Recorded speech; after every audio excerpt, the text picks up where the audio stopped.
우리 한국교회 대부분은 1년에 한 차례 혹은 두 차례씩 정기 대신방을 합니다. 우리 교회도 역시 해마다 대신방을 하고 있고, 올해도 2월 달부터 시작된 대신방이 이제 거의 모든 교구마다 이제 끝이 난 상태입니다. 그런데 제가 해마다 대신방을 앞두고 겪는 일이지만, 이 신방을 준비하고 할 때마다 참 많은 생각을 하게 됩니다. 우선 목회자가 신방을 한다고 할 때 성도님들께서 보이시는 반응은 크게 두 가지로 나뉩니다. 첫 번째는 정말로 기대하고 사모하는 마음으로 이 신방을 준비하고 맞이하는 분들이 있습니다. 이분들은 신방 날짜가 정해지고 또 신방 오시는 목회자가 정해지면 그때부터 기도하면서 정말 아이처럼 설레고 기대하는 마음으로 신방을 정성을 다해 준비합니다. 그리고 그렇게 해서 이루어진 신방 예배 시간은 단 한 군데도 예외 없이 하나님께서 예비하신 그 은혜가 충만하게 임하게 됨을 목격하게 됩니다. 또 하나의 반응은 다는 아니지만 이 신방을 부담스러워하고 심지어 신방 그거 받아서 뭐 하느냐 하는 신방 무용론을 말씀하시면서 아예 신방을 거부하시거나 혹은 이 핑계 저 핑계 대시면서 미루시다가 결국은 끝끝내 단 한 번도 신방을 안 받는 분들이 간혹가다 많지는 않지만 계시다는 겁니다. 근데 이런 분들은 공통적으로 평생을 교회는 다니시는데 집이 어디 있는지 몰라요. 목회자가 집이 어디 있는지도 모르고 또 그 가정에 무슨 기도 제목이 있는지조차도 제대로 알 수 없기 때문에 저희 목회자들이 혹은 기도해 주시는 성도님들이 그분들을 위해 기도해 드리고 싶어도 제대로 기도해 드릴 수가 없는 상황이 계속 지속이 되는 거예요. 그렇다 보니까 이분들이 올바른 신앙 관리를 제대로 받지 못해서 결국은 제대로 된 신앙생활을 하지 못하고 그러다가 뭔가 조그마한 시험이나 혹은 고난이라도 맞닥뜨리게 되면 영락 없습니다. 여지없이 잘못된 판단을 내리더라는 거예요. 성경적이지도 않고 또 말씀에 기본하지도 않는 순전히 인간적인 잘못된 판단을 내려서 본인은 물론 이거니와 가정까지 전부 신앙이 엉망이 되는 경우를 정말 많이 보게 됩니다. 그러니까 정말 안타까운 일이 아닐 수가 없습니다.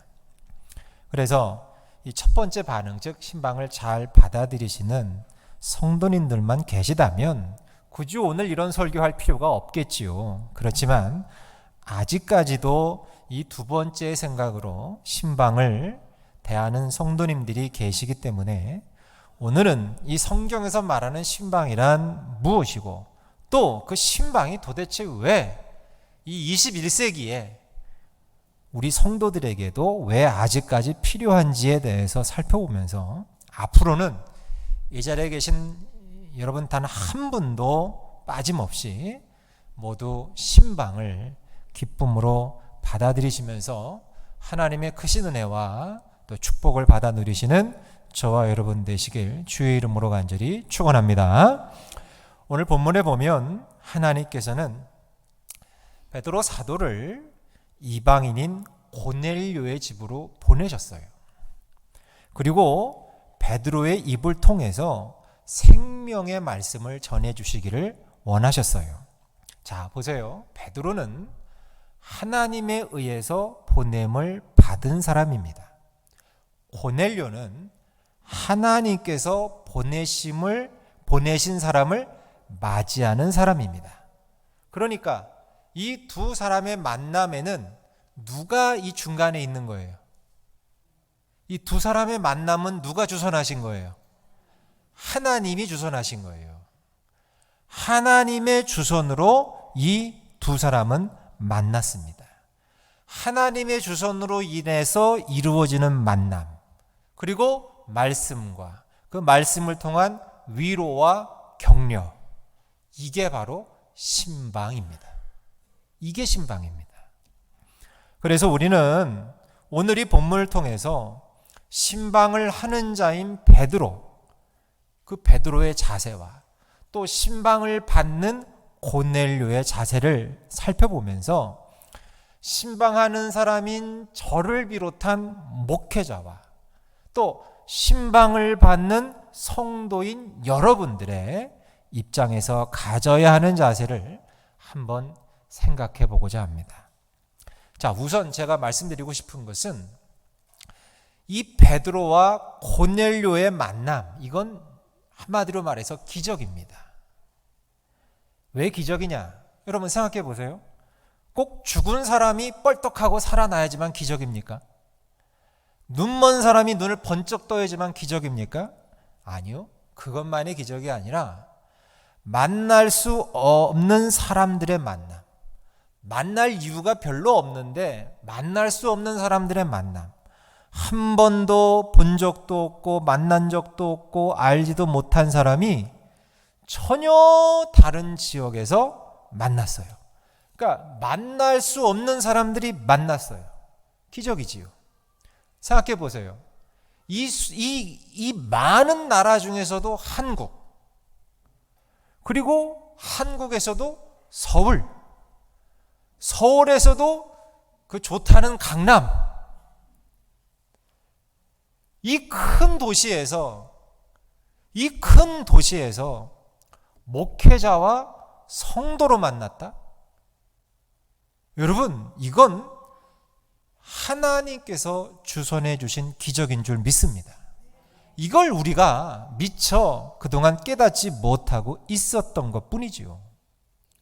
내 인생에서 수많은 사람 만날 수 있습니다. 그러나 그 숱한 만남 속에서 우리가 이렇게 만났다라고 하는 것은 하나님께서 만드신 기적입니다. 사랑하는 여러분, 그래서 우리는 이 기적 같은 만남을 그냥 아무렇지 않게 그렇게 내팽개쳐버리고 방치해서는 안 되고, 이 기적 같은 만남을 통해서 서로 위로하고 서로 사랑하고 서로 축복해주는 그런 만남으로 만들어가야 할 줄로 믿습니다. 보세요. 하나님께서는 지금 고넬료에게 가장 좋은 사람을 만나게 해주셨어요. 가장 좋은 사람이 누굴까요, 여러분? 본문에 의하면 베드로지요. 베드로. 가장 좋은 사람을 만나게 해주셨어요. 하나님께서 우리 인생에서 주시는 것은 항상 가장 좋은 것인 줄 믿습니다.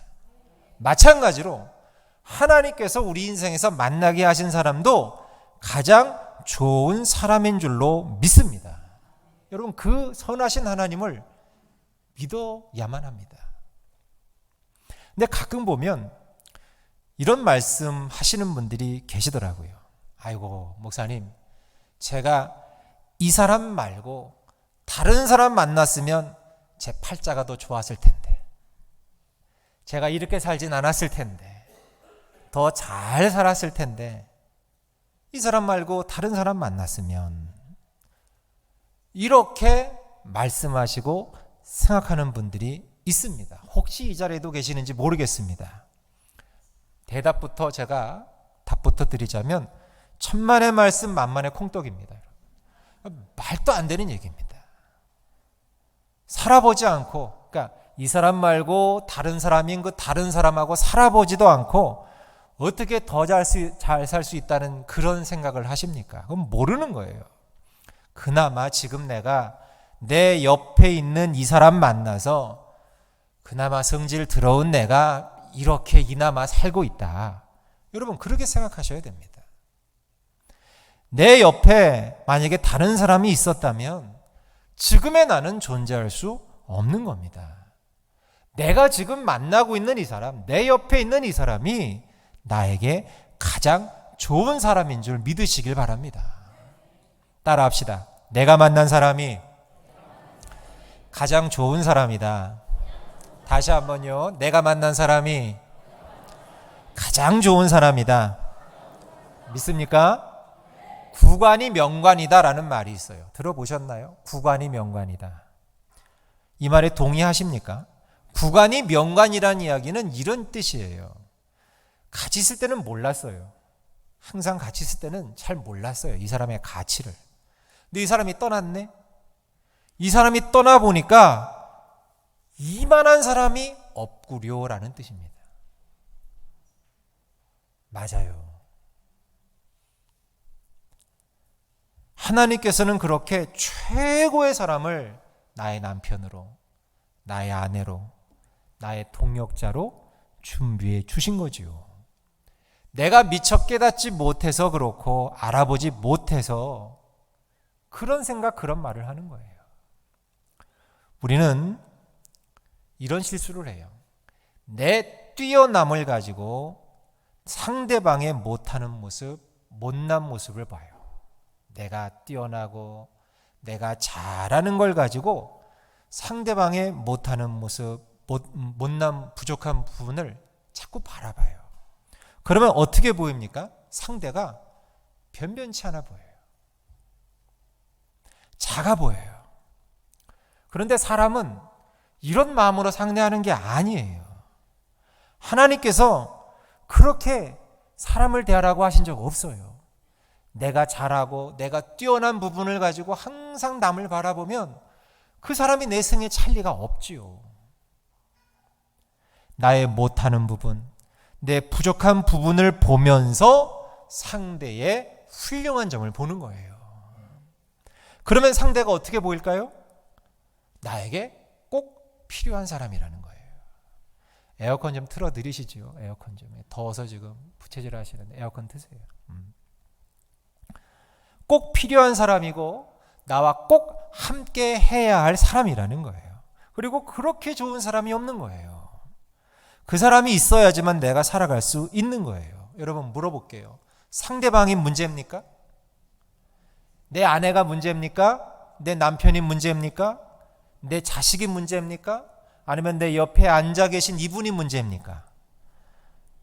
문제는 상대의 장점과 잘하는 것을 알아보지 못한 내 문제라는 거예요. 내 문제. 하나님께서 우리에게 만남을 허락해 주신 것은 나의 부족함을 보면서 다른 사람을 통해서 그 부족한 부분을 채우라고 하시는 거예요. 보세요. 고넬료는, 이 당시 고넬료는 권력이 있었어요. 권력이 있었고 또 부자였어요. 부와 힘을 다 가지고 있었어요. 그런데 그가 가지고 있는 부와 권력을 가지고 베드로를 봅시다. 베드로는 그야말로 어부 출신에 교육도 제대로 못 받았어요. 돈도 없어요. 근데 고넬료가 자신이 가지고 있는 권력과 부를 가지고 베드로를 보면 베드로처럼 한심한 사람 없는 거예요. 뭐 했냔 말이지. 저 나이 먹도록 돈도 못 벌고 배우지도 못하고 이게 뭐냔 말이야. 한심한 사람이 베드로라는 거예요. 고넬료의 입장에서 보자면. 근데 또 반대로 선민의식으로 무장한 유대인인 베드로의 입장에서 보자면 고넬료는 이방인이거든요. 이방인인 고넬료는 유대인의 입장에서 보자면 사람이 아니요. 고넬료는 사람도 아닙니다. 이방인이기 때문에. 하나님께 선택받지 못했기 때문에. 그냥 짐승하고 동급인 거예요. 보세요. 한편에서는 상대방을 한심한 사람으로 보고 또 반대편에서는 상대방을 짐승 같은 존재로 본다면 그 만나서 뭐 하겠느냐는 거예요. 그런 시각에서 보자면 그 만남이 뭐가 있겠습니까? 그런데 그런 고넬료와 베드로의 만남이 이루어지게 된 것은 전적으로 하나님께서 주선하셨기 때문이라는 거예요. 하나님께서 하시는 모든 일이 다 기적입니다. 이 만남에는 다른 어떤 인간이 개입하지 않았어요. 하나님께서 부르셨고 하나님께서 만나게 하셨어요. 그러니 이 만남이 얼마나 오묘하고 얼마나 절묘했겠습니까? 베드로가 고넬료의 집으로 가요. 선민 유대인이 이방인인 고넬료의 집으로 가요. 그리고 이방인인 고넬료가 일자무식의 가난한 베드로를 요청해요. 그래서 만나요. 이게 신방이라는 거예요. 이게 신방이라는 거예요. 여러분 분명히 아십시오. 신방은 하나님이 신방하시는 게 아니에요. 신방이란 하나님의 사람들이 하나님의 주선으로 이루어지는 만남이 신방인 줄 믿습니다. 하나님의 사람들이 하나님의 주선으로 이루어지는 만남이 신방이다. 하나님이 주선하지 아니하시면 그 만남은 의미가 없어요. 그건 그냥 개인적인 만남인 거예요. 그래서 신방을 가는 저 같은 목회자가 가져야 하는 마음이 있어요. 그게 뭐냐? 하나님이 나를 보내시는구나. 하나님의 보내심이라고 하는 사명을 기억해야 해요. 저 같은 목회자는 하나님이 보내시는구나. 베드로가 그런데 고넬료를 신방할 때 이 고넬료는 이방인이구나, 그런 거 생각하지 않았어요. 이방인이라는 사실을 다 내려놓고 그에게 그냥 갔어요. 그에게 갔듯이 인간적인 마음, 인간적인 판단, 개인적인 감정 다 내려놓고 오직 주님의 보내심만을 생각하면서, 주님이 나를 저에게 보내신 이유만을 생각하면서 가는 거예요. 목회자가 가져야 할 가장 막중한 의무예요. 이거 절대 잊어서는 안 됩니다. 저도 잊지 않도록 노력하겠습니다.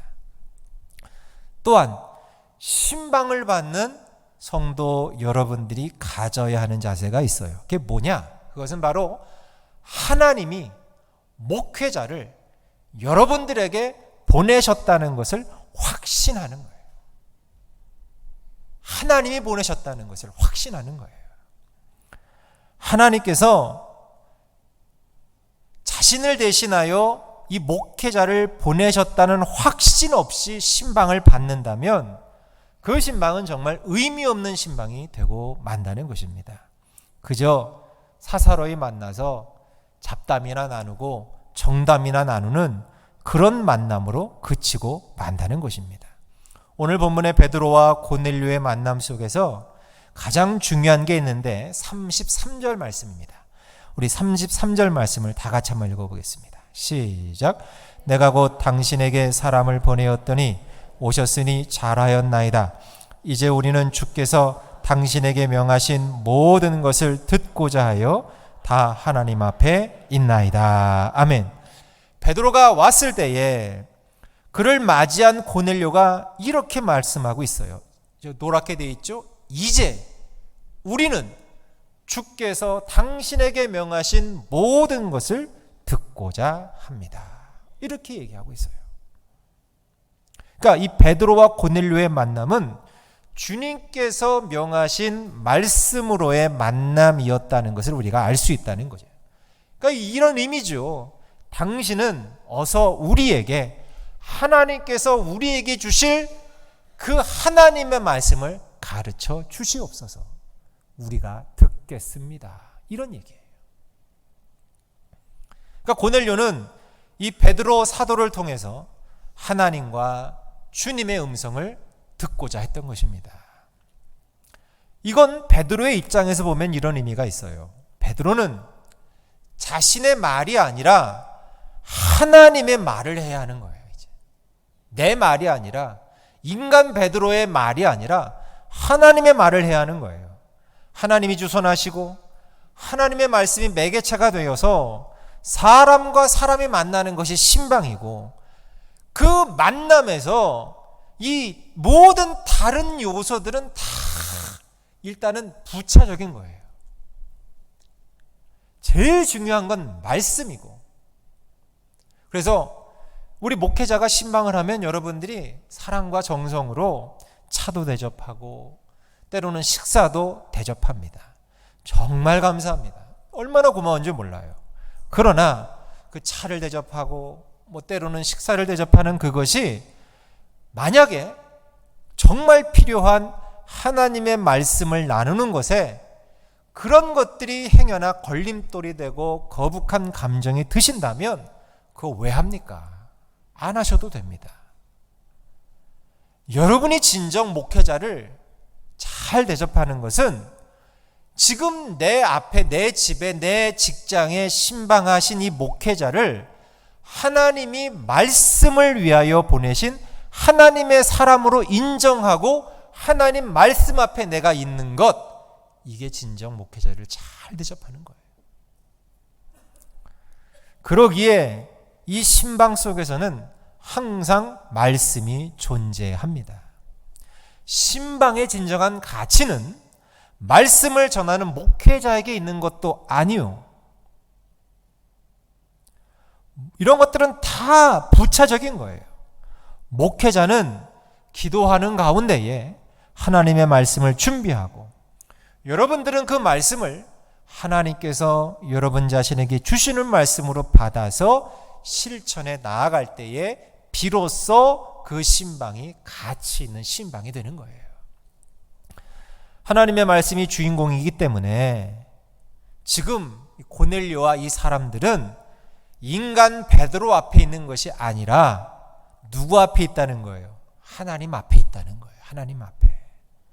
그 하나님이 눈에 보이진 않아요.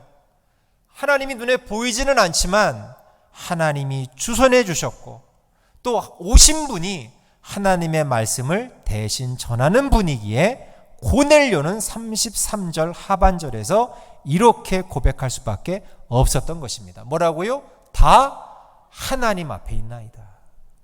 하나님 앞에 있나이다. 신방은 그래서 나를 하나님 앞에 있게 하는 거예요. 누구 앞에?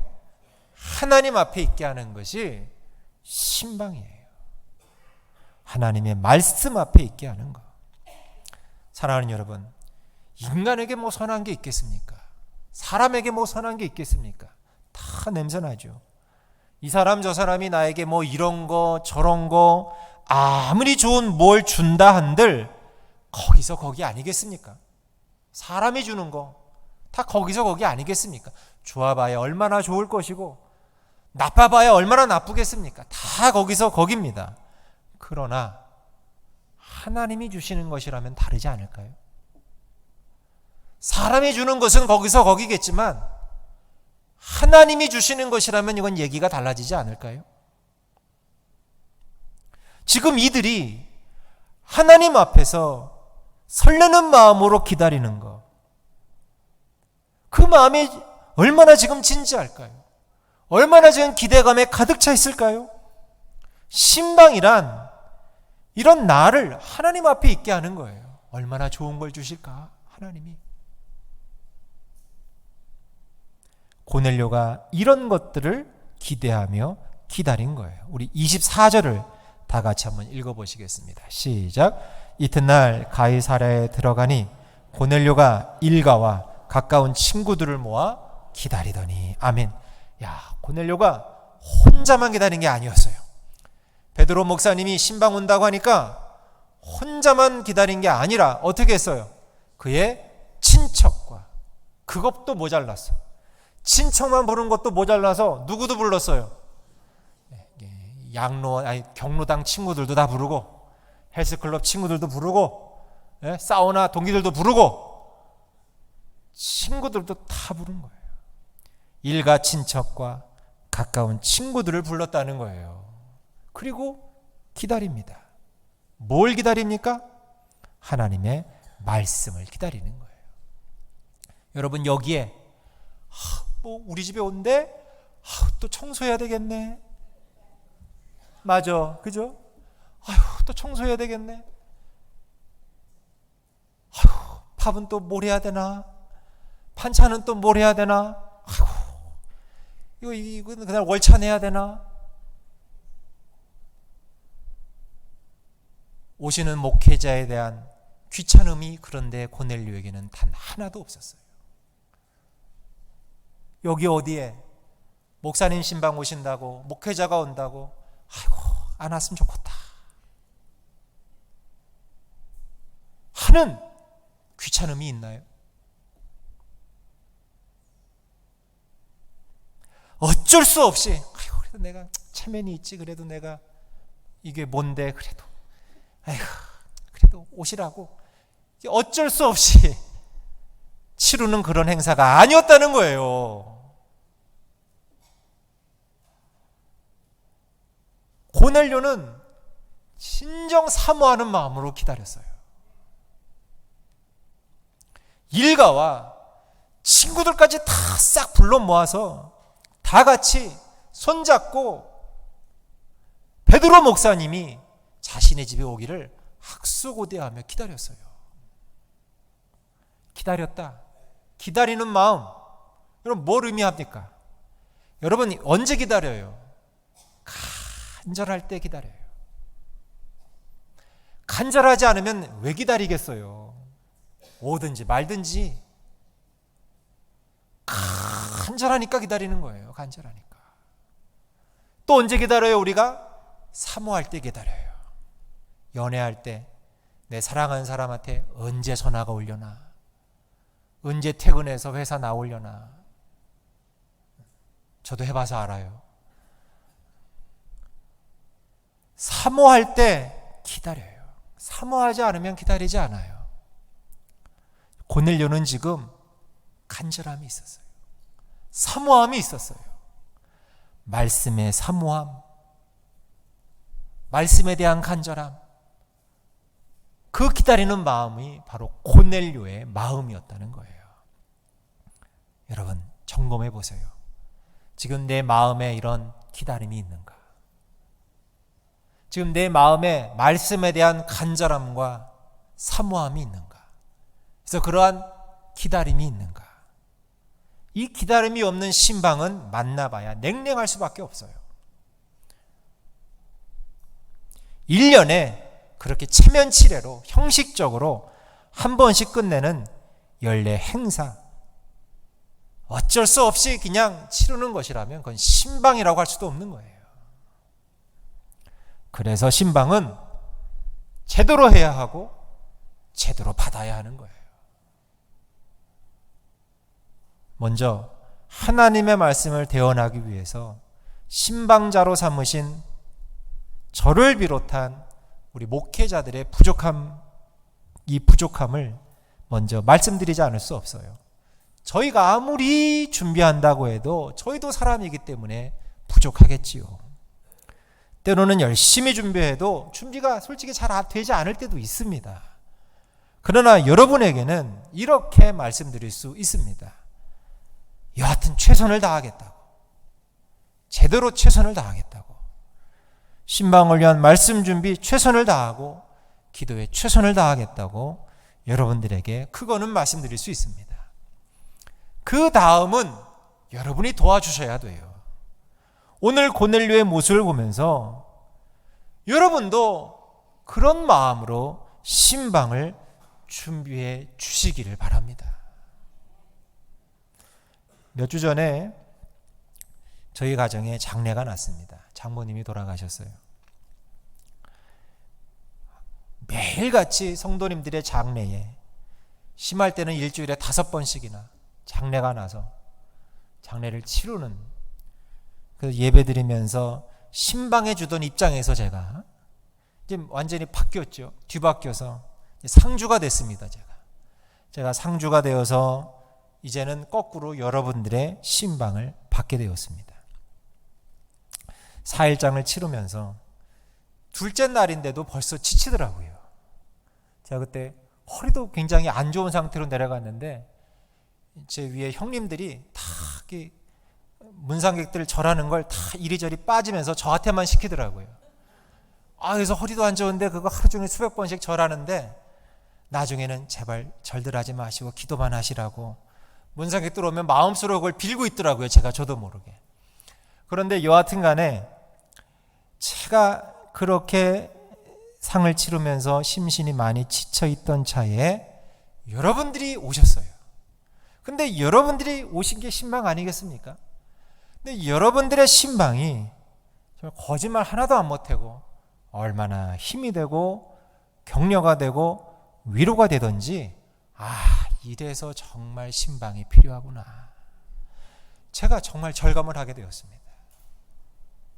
또 제가 이제 거기가 이제 자매들이 많아서 가족들이 이제 자녀들이 많아서 각 다니는 교회마다 다 오셔서 예배들을 다 한 차례 이상씩 다 드리셨는데 저희 하늘윗교회 예배가 두고두고 4일 동안 장례식장에서 얼마나 칭찬이 되고 얼마나 그게 인정을 받고 그랬는지 제가 아주 힘이 됐습니다. 이렇게 격조 있고 모든 걸 다 갖춰서 엄숙하고 품위 있게 치르는 장례 예배가 없었다고 하는 칭찬을 제가 4일 내내 들었습니다. 그래서 얼마나 어깨가 으쓱했는지 모릅니다.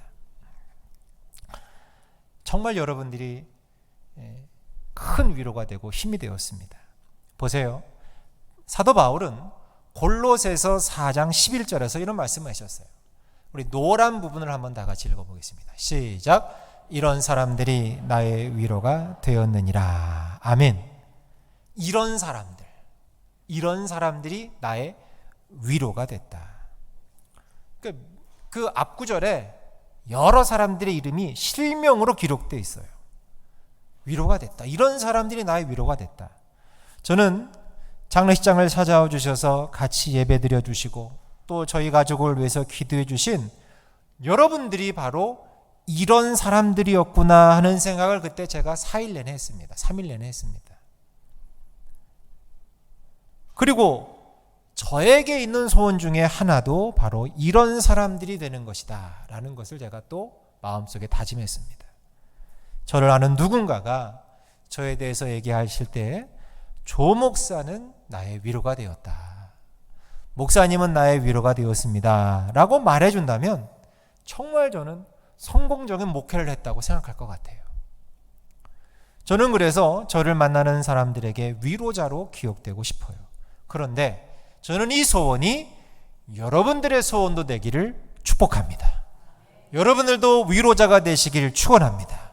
신방은 이렇게 우리를 위로하고 격려하는 중요한 사명입니다.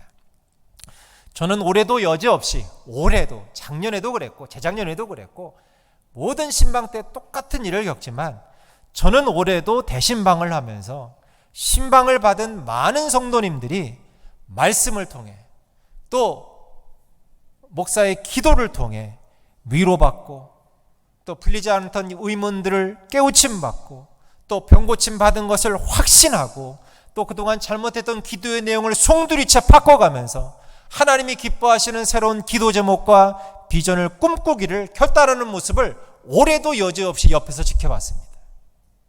뭘 통해서? 신방을 통해서. 그리고 저뿐만 아니라 우리 교회 모든 목사님들이, 목회자들이 신방을 하면서 신방하는 가정마다 많은 분들에게 큰 은혜를 끼치고 있다는 이야기도 제가 또 전해 들었습니다. 그것도 목회자한테 들은 게 아니라 성도님들한테 직접 들었습니다. 제가 이런 얘기를 들었어요. 어떤 권사님께서 멀리 사는 딸네 집에 손주를 돌보시게 되셨대요. 집하고 그냥 먼데. 그런데 멀리서 그냥 1년 내내 손주를 돌봐야 되니까 이분은 교회 생활, 신앙 생활, 기도 생활 이걸 교회 다니면서 제대로 하고 싶은데 거리가 멀다 보니까 교회를 제대로 출석하지 못하는 거예요. 이게 1년도 아니고 2년도 아니고 계속 되다 보니까 끝이 없다 보니까 이게 이 권사님에게 너무나도 큰 어려움이었다는 거예요. 힘듦이었다는 거예요. 그래서 참 마음이 많이 지치고 힘들고 있던 차에 마침 대신방이라서 신방하신 우리 교회 목사님께서 그렇게 한마디 하셨는데 그게 큰 힘이 되고 용기가 됐다는 거예요. 그 목사님 뭐라고 하신 줄 아십니까?